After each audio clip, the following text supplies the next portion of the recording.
My name is Dr. Christy Rogers. I'm an assistant professor in the Department of Human Development and Family Sciences, and I'm actually a faculty affiliate of both the STEM Core, which is the STEM Center for Outreach, Research, and Education, as well as Women's and Gender Studies. So my education took place at the University of California, Davis. I got my Ph.D. in Human Development, and I actually also received a minor in Quantitative Psychology. I also did some postdoctoral training at University of North Carolina in Chapel Hill in psychology and neuroscience, just to add some addition to my training. So broadly, I study how social influences affect adolescent and emerging adult development.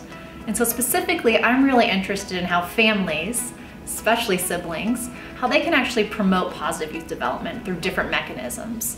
So through neural processes, so I use brain imaging to get a better idea of how they actually affect how we process information in our brains.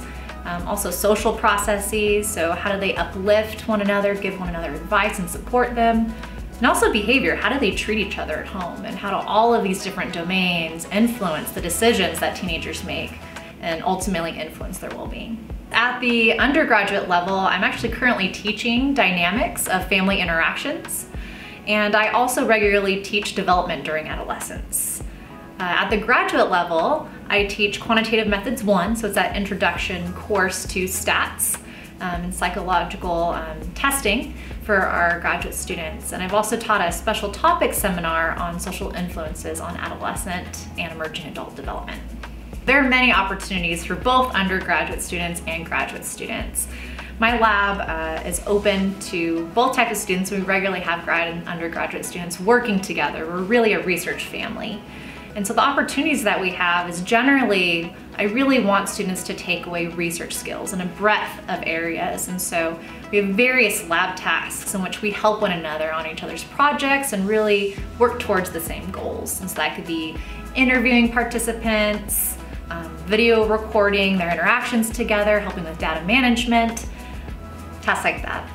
I also really engender students to follow their own aspirations in research. And so I really encourage them to develop their own research study.